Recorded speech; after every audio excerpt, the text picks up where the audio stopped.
روزے کے آداب۔ روزے میں بری صحبت سے دور رہیں تاکہ دل میں گندے خیالات پیدا نہ ہوں۔ حدیث پاک ہے، صحبت اثر رکھتی ہے، چاہے ایک گھڑی کی ہی کیوں نہ ہو۔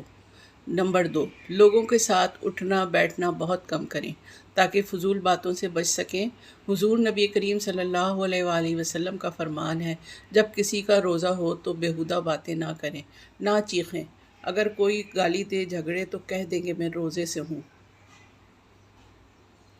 نمبر 3، روزے اور سحری کے وقت اکیلے نہ کھائیں بلکہ اپنی بیوی بچوں کے ساتھ مل کر کھائیں، اور رسول اللہ صلی اللہ علیہ وسلم کا فرمان ہے کہ روزے دار کو اپنی بیوی بچوں کے ساتھ افطار کرنا چاہیے، اس لیے کہ جو اپنی بیوی بچوں کے ساتھ مل کر افطار کرے گا اس کو ہر لقمے پر ایک غلام آزاد کرنے کا ثواب عطا کیا جائے گا۔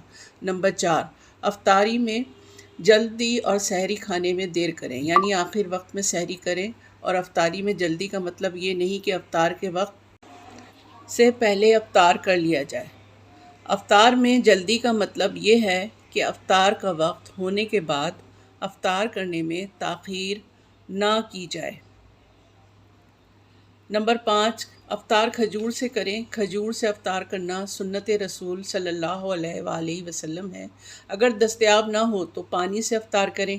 نبی صلی اللہ علیہ وآلہ وسلم کا فرمان ہے، جو شخص پانی سے روزہ افطار کرتا ہے، اللہ تعالیٰ اس کے جسم کے ہر بال کے بدلے میں 10 نیکیاں عطا فرماتا ہے، 10 گناہ معاف فرماتا ہے، اور اس کے جنت میں 10 درجات بلند فرماتا ہے۔ نمبر 6، روزے کی حالت میں کھانے پینے سے نہ صرف رکنا ہے بلکہ جماع سے رکنا ہے، حرام بولنے سے رک جانا، حرام دیکھنے سے رک جانا، حرام چلنے سے رک جانا، گناہوں سے رک جانا، چغلی سے رک جانا، غیبت جھوٹ بولنے سے رک جانا، فحش کلامی سے رک جانا، یعنی بندہ مومن اپنے نفس کو صبر کروائے اور اس کام سے روک دے جس سے اللہ تعالیٰ اور اس کے پیارے رسول صلی اللہ علیہ وآلہ وسلم نے رک جانے کا حکم دیا ہے۔ بس یہ روزے کا ادب ہے۔ نمبر 7، روزے کا ادب یہ ہے کہ رات کو سونے سے پہلے ہی نیت کر کے سوئیں کہ کل کا روزہ رکھنا ہے۔ نمبر 8، سحری کا اہتمام کریں، چاہے کھجور ہی ہو، پھر اللہ کا شکر ادا کریں اور گناہوں کی بخشش مانگیں۔ نمبر 9، افطار میں جلدی کریں اور پھر اللہ تعالیٰ سے دعا کریں، اس یقین کے ساتھ کہ اللہ تعالیٰ قبول و مقبول فرمائے گا۔